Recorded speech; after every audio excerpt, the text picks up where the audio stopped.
The movie opens with a dirty-looking boy named Dicky Chow, pulling up to school in some "oh my god what are those?" His teacher, Mr. Cow, scolds him for being so dirty, but his favorite teacher, Miss Ewan, comes to save him. She asks him about his family and wants to speak with his father, but Dicky's mother passed away when he was young and his father is really busy.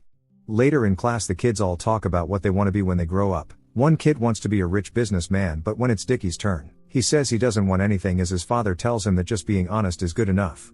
All the kids laugh at him, even his teacher scorns him for being dirty and poor. Later we see Dicky's father, Chow T, as he breaks for lunch at work eating what looks like just seaweed. How do you do construction and just eat seaweed and rice? At lunch, Dicky sees the rich bully kid, Johnny, playing with an expensive toy called CJ1. Dicky wants to play but Johnny chases him off, then begins to bully the other kids. He goes over to a girl named Maggie, voice of an angel but built like a linebacker, and bullies her, making her run away, causing a mini earthquake. Dicky comes to her rescue but Johnny and his goons avoid running his fade.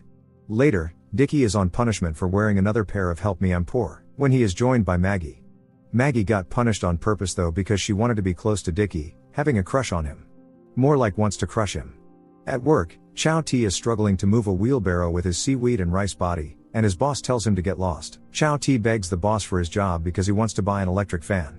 The boss is a real a-hole, telling Chow to put his son in a cheaper school but ends up giving him the night shift. Chow T wraps up work for the night and heads home with a fan he bought, or so he says. He lives in a tiny room in a torn down building. Chow T surprises Dicky with the fan and Dicky is hyped, but the fan gives up the ghost immediately. Dicky is mad and swears, and Chow T gives him a lecture on being a better poor person. Dicky later does his homework and his dinner, or someone else's dinner, then they play around, being as nice to include their roommates the Roaches, then settling in for bed.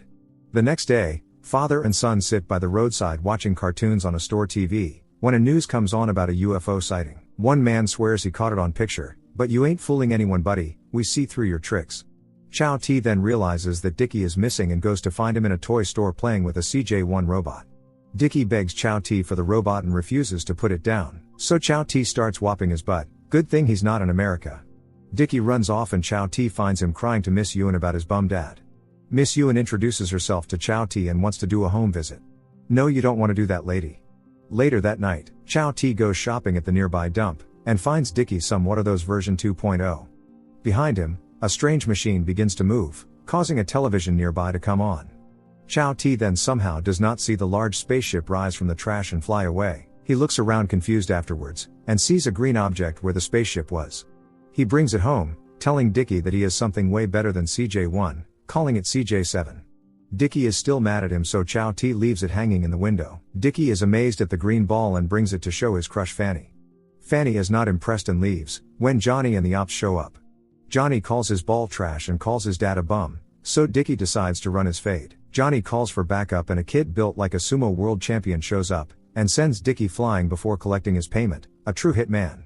Later, Chow T scolds Dicky for getting into a fight and getting his uniform torn. Chow T starts going through his inventory of ass-whooping utensils. Meanwhile Dicky realizes that the green ball has begun to morph in his hands, scaring him and causing him to throw it outside. The ball then makes its way back inside, where Dicky sees it morphing in his closet. He begins to scream and Chow T locks him inside the closet. Inside, the green orb begins to glow, projecting space inside the closet. Dicky sees a projection of a strange creature before the projection ends.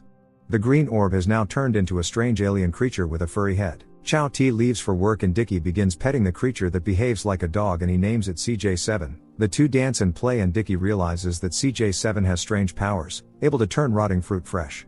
The next day, Dicky brings CJ7 for a trial of fire, setting him against an alley dog. CJ7 then pulls out some kung fu moves and defeats the dog, heading to school with big grins on their faces. Later, Dicky has a test, so he gets CJ7 to make him some high-tech glasses instead of something easier. While the test is in progress, the glasses send out little drones that give him the answers, but Johnny is not a fan of bugs. He sends out a few more and Johnny begins hunting the buggers and ends up smashing the teacher's glasses. Dicky has gotten 100 on his test though, and when his teacher wants to inspect his glasses he gets a view up close and personal. The next class is PE and CJ7 builds him some super shoes allowing him to clear hurdles, smash a treadmill, put Michael Phelps or hell, even a torpedo to shame, and qualify for the World Cup. His PE teacher suspects his shoes and they end up in a kung fu brawl, but his shorts must be constricting his lungs. Ms. Ewan tries to stop him, but when he sees the cops arriving, he takes off into the sky. violating a bird before meeting CJ7 God and descending with a Kung Fu Hustle reference. Turns out, it was all a dream, but CJ7 is real. Hyped by the dream, Dicky sets out to first battle the street dog. Turns out the little green turd doesn't know Kung Fu and they get their ass beat. Next is the test. Dicky wants CJ7 to build him something and starts abusing the poor thing, which ends up taking a crap in his hand, instead of giving him a weapon. Dicky then takes the crap to the classroom, instead of flushing the thing, and Johnny ends up rubbing it all over his face. Dicky is mad, he goes back to the bathroom and pulls out the Guantanamo Bay punishment. He orders CJ7 to give him weapons and ends up getting peppered with turd bullets, having to get hosed off at PE. Later, Dicky tricks CJ7 and bags him up, beating the thing with a banana in the trash. Someone please call the cops. He regrets it though, but when he returns for CJ7 he sees the garbage truck driving away. Dicky returns home, crying and smelling like crap, but goes in to see CJ7 waiting for him. He tells Chow T that it's a high-tech toy and he is too dumb to even see that the thing is alive. That night, while they sleep, CJ7 hears Dicky complaining about the heat, so it uses his antenna to repair the broken fan, which starts to spin. But CJ7 has used too much energy and its antenna glows red as it falls asleep. The next day, Dicky and CJ7 head to school, when Johnny and the Johnettes spot him and demand to see CJ7. They fight him for the bag and then chase CJ7, until Johnny grabs it and some kid ends up having a toolkit at school, so he tries dismantling it until Dicky jumps on him. Sumo Kid grabs Dicky but linebacker girl grabs him. He tries throwing her, that won't work, and he almost gets sent to an alternate dimension. He throws a drum which she catches, so Sumo Kid summons his inner Flash, but goddamn what a woman. Dicky has found a wife. They end up getting punished in the yard, but CJ7 returns and Dicky shows him off to the kids who end up liking it, and end up wanting one like it. Dicky thanks Johnny for not telling the teacher about CJ7, but my boy Johnny ain't no snitch. Sumo Kid then invites linebacker girl to join his judo team and they all have a good laugh. Chow T then does what every dad would do, and brings his son's test papers to work showing dudes who don't care. The boss then tells Chow T that Dicky cheated and shows him where he actually got 0. Chow T and the boss then get into a tussle and the boss fires him. The next morning, Chow T confronts Dicky about the test and takes CJ7 away, which throws him into a fit.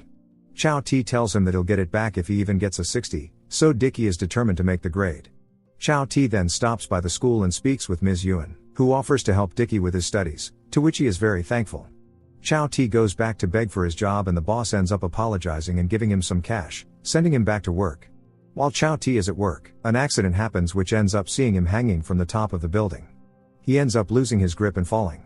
Dicky takes a test in class and ends up getting a 65, but Ms. Yuen comes to get him and takes him to the hospital, where he sees that something bad has happened. Ms. Yuen follows him back home where she tells him about his father causing him to cry.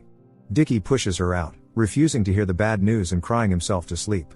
That night in the morgue, CJ7 comes out of Chow T's bag and climbs on top of him. It then uses the last of its energy to heal Chow T, bringing him back to life.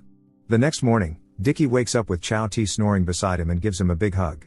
They hear a beeping sound and see CJ7 looking weak and without color. A little ball in its antenna falls out and it shrinks into a little doll.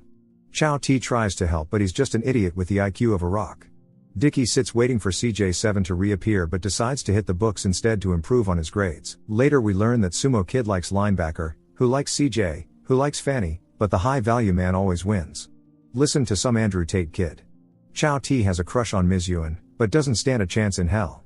Johnny would stand a better chance.